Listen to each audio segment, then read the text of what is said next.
Hi, my name's Kathy Millett, and this week we're looking at AK Interactive Trains Pack.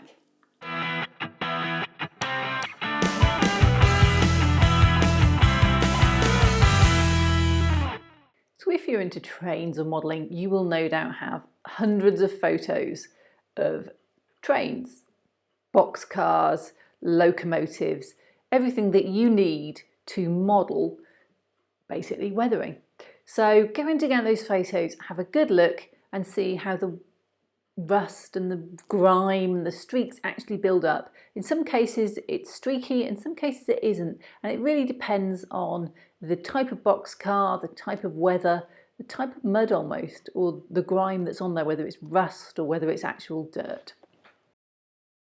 So for something completely different, I thought I would look at these AK Interactive packs that I picked up at Worley last year. And I use a lot of AK Interactive products, and they're aimed at, or they came out of the military modelling market. But they've got some new sets aimed at modellers, for railway modellers. And I'm going to look at a couple of those sets and then another set they have. Why the sets? Well, they're good ways of just getting a pack of products that you perhaps haven't tried before, and I just love trying new things. They actually both have streaking grime in, some of the packs I do in later weeks, which is a good thing because I then promptly knocked, all over here, a brand new bottle of streaking grime, which I think is actually the second bottle of streaking grime that I've knocked over in my life. So there's something about streaking grime. So my top tip, buy one of these foam cutout type things or something that will put your paint pots out of danger. And then when you knock them over, you can knock them over 4 at a time instead of just 1 at a time. But I'm going to use a couple of quite similar cars just to demonstrate this week, and some just a New Haven loco I've picked up. So this week's pack is the weathering set for trains, locomotives and wagons. So we're just going to look at what you can do with those particular, and translating that into sort of American, wagon is any rolling stock boxcar, something like that. So in this pack you get 3 products. Neutral grey wash.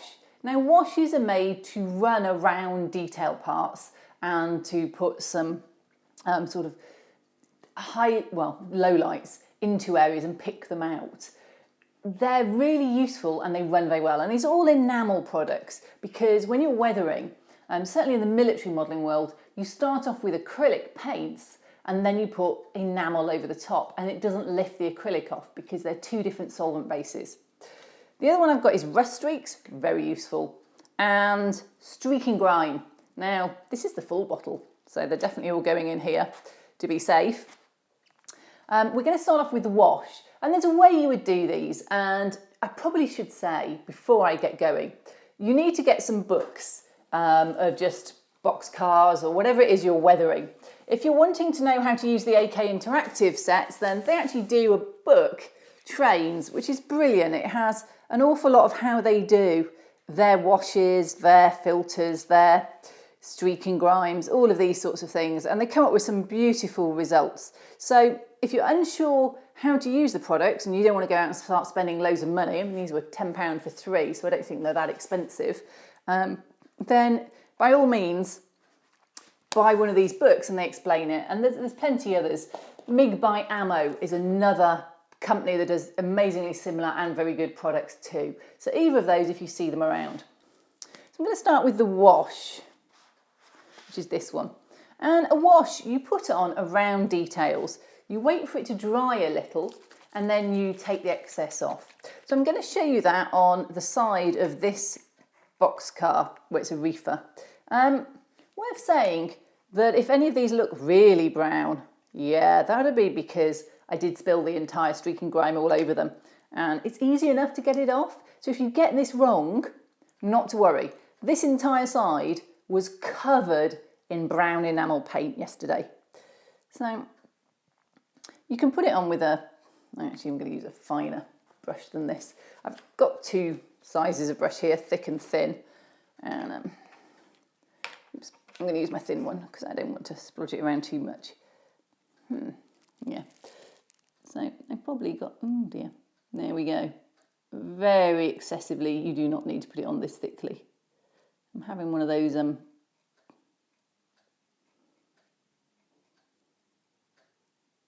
moments with my I've actually had a lot of them. Oh, why did I do that? Okay, Kathy, leave it in holder. Right, and if you put too much on, you can always just, and that's more what I'm after, just mop it up and use it around these other parts. I'm just going to, as you can see, just put it around these. Now I often don't shake them that much, and that way you don't end up with as much colour. Depends what you're after.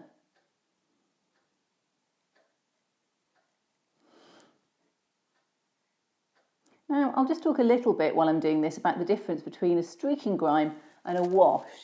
They're very similar products actually, there's not a huge amount of difference, but streaking grimes are much thicker.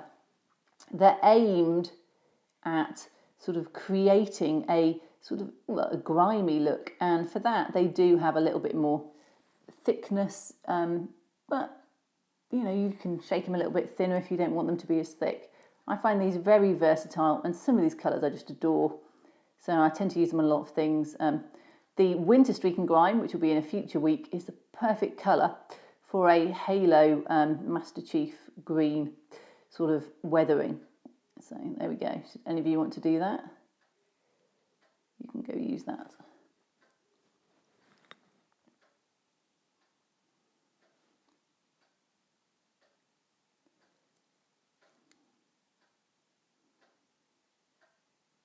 Now, the other thing I need to say is I haven't dull coated this, and there is a real prevalence in model railroading to dull coat everything, and you don't see that in other sort of modelling hobbies. You certainly don't see it in military modelling ever, particularly in the same sort of level and amount that you see in model railroading, and there's a reason for that, and it's because these sorts of techniques work better on a slightly shiny surface so that things flow. And if they don't flow, if you dull coat them, it just doesn't work as well. And the other thing is, dull coat is an enamel. And we talked a minute ago about having different, just different solvents. If you put dull coat down now, and then you try and do this, the dull coat starts coming off, which I have had real disasters with. So now I'll only use an acrylic varnish, and I'll often use a satin, not a matte. So there we go. Looks horrendous. Not to worry. So now you need white spirit. Now I've just got this MIG thinner for washes. It is white spirit, and trust me, streaking grime mops up well with white spirit. So these ones are harder to knock over, but I'm still going to put it away. And then you don't want a huge amount, but what you want to do is just wipe it away from these details so that all you're left with are the bits around the actual details. And then I, at this point, usually use this opportunity to just put it onto the surface of the rest of the boxcar, so it's not all just immaculate. But you can use a dryer brush and take it off. And you can actually use a cotton bud as well. Try and streak if you're going to streak vertically, and then at least it looks realistic. If you let this dry too long, you can still get it off, but it's just a lot more of a battle. So it's easier if you just take it off sooner rather than later. And because I was quite heavy-handed at the beginning, you can see that there's quite a lot coming off now. But that's... So now you can see I just got the outline around these of just where the grime might build up. You end up with grime sort of sitting, and even if you wash the boxcars, it's quite hard to get it out. If you think of your cars when you wash them, it's harder to get the dirt out of the little raised bits than it is to get it off a flat side. So that's it for the washes, and that's simply what you might use. Now I'm going to show you the way I might use it to highlight details on a loco. So this is my loco. This is still the neutral grey wash. I haven't shaken it a huge amount. And using my thin brush, you can use it, and this is what I love about washes. If you just put a little drip in, it will run along all of these mould lines, and you can put it around raised bits.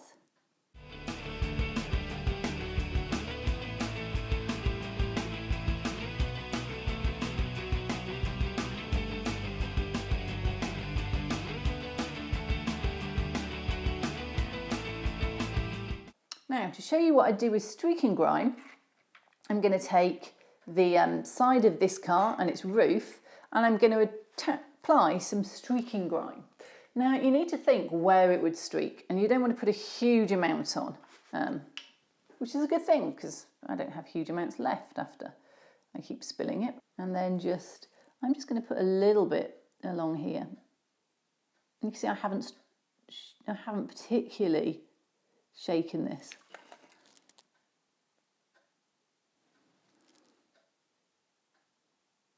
So it's quite thin, and that's because we've already got quite a lot of product in places.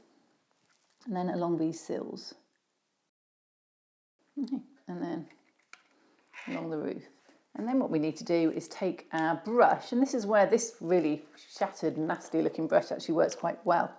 So I want it to be quite dry, and I also want my sides here to have dried enough that when I pull them, they pull down like this. And what I'm looking at doing is just streaking down nice and gently to get a sort of dragged down dirt effect. That's why you have to be quite vertical. And not too much on your brush of the white spirit, or it just floods everything.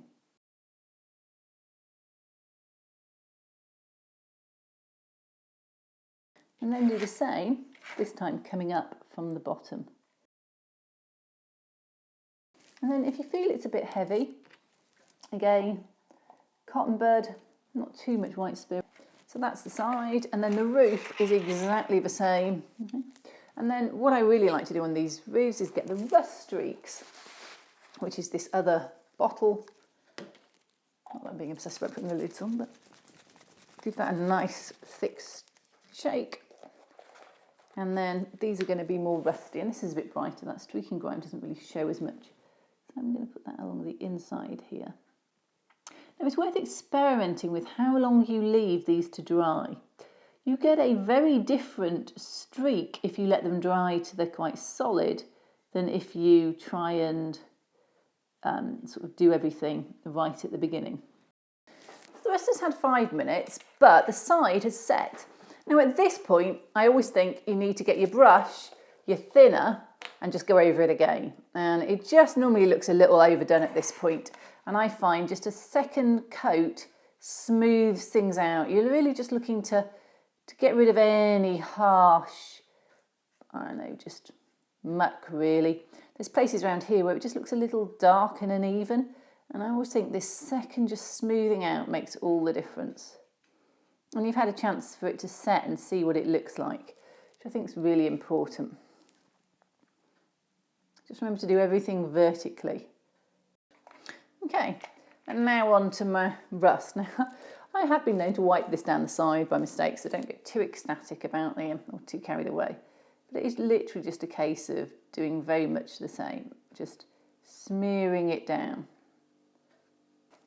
And the final thing to do is to actually use the rust streaks as rust streaks. So dark neutral, that's rust streaks. So for this one, you want a really fine brush, steady hand, and not too much. The aim on this is not to go excessive. And I'm going to show you just here, you know, there's a couple of little, yeah, that's way too much. We actually want a lot less than that. It's just a couple of little.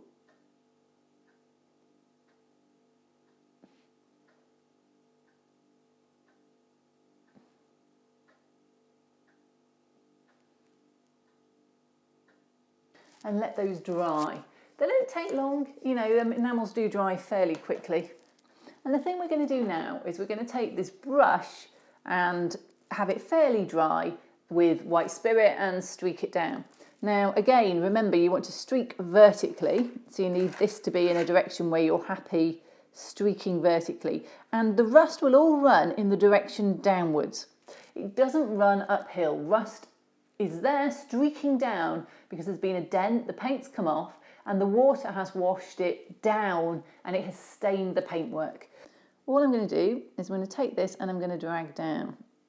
Okay, they were very subtle. Probably a little too subtle. Let me do them again. Don't be ashamed to do things a number of times if it doesn't quite work. Okay, so these are more or less dry. I've got my brush. This is why you want it to be quite dry. If it's too damp, it just drags too much. And then we can just, there we go. A little bit more of a streak there at least. Bear in mind, streaks don't normally start in a line, necessarily in the middle. I've done them there so that they're easy to see, and this might have had a bit of a branch or something really nasty went along and scraped it or something. So there we go, 3 products, very easy to use. So all in all, I'm really pleased with this pack. You get 3 great products. I love streaking grime. I really like rust streaks. I think they're very easy to use. And you also get the wash, and the wash to me is very important at the beginning.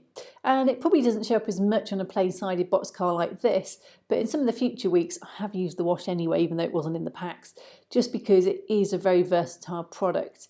It is possible to overuse some of these products, and I haven't done anything else on these except those 3 paints or products. So it really, if you're weathering them, you would want to do a little bit more. But I think they're a great start.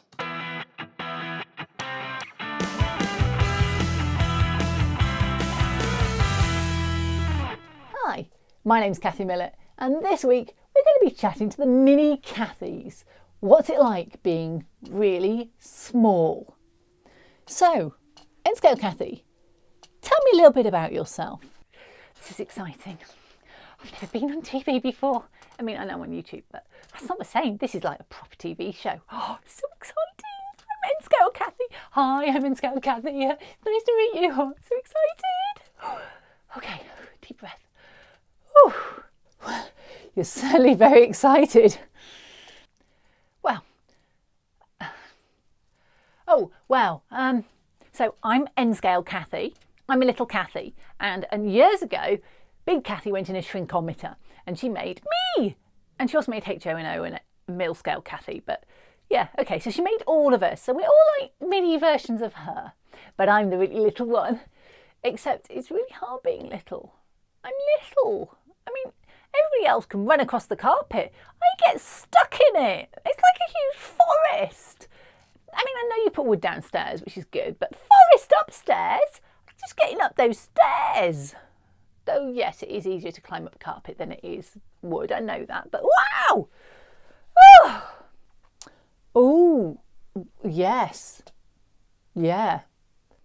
Anyway, a little bit about myself. So, I'm the N-scale one. I'm the excitable one. I'm the enthusiastic one. Everyone else gets very, very kind of, oh yeah, it's a model. I'm the one who gets excited about them. So I'm like, oh, it's tarmac! Oh, we painted it! How exciting! And everyone's like, oh, it's tarmac. Yeah, we painted that. Whatever. So I'm the one that you want when you want the cheerleader. So I can be cheerleader Cathy. Yeah, so anyway, right. Shh. Okay, I'm going to calm down now. Deep breath, count to 10. 1, 2, it's boring now, isn't it? 3, 4, 5. Okay, nearly there. 6, 7, 8, 9, 10. Okay, I'm ready now. Hi, I'm N-Scale Cathy, and I'm the enthusiastic, excited one. And I get a little overexcited sometimes, like when I get my new car, or she did buy me that car. It was lovely. Or when I get, or when I meet one of the Transformers. I love those guys. They're so cool. I mean, I am Optimus Prime. What's not to love about those? And, oh yeah, and then there's, of course, the whole of the military sort of dioramas. There's the Halo guys. They're really cool. I mean, the red and blue guys are in pieces still. I'm really hoping they pull themselves together soon because, you know, quite frankly, they've got their bodies, but they haven't really got any armour. You can't be red versus blue without armour. Yeah. So, yeah, there's plans on those. And the Jungle Diorama is very exciting for Halo. So, very much excitement coming up. Really excited. Yeah, excited me. And, oh, is that all we have time for? Okay. Okay, next week. So, there's more to come next week, folks. Don't worry. This will go for a few months yet while we explain what we do every day. Yeah, we've got plans. Ask N-Scale Cathy. She's got real plans. See you next week. What is HO next week? Don't I appear at all? I'm not in next week. See you when I see you. Bye. Well, that's all we've got time for this week. But tune in next week when we're going to be talking to HO Scale Kathy.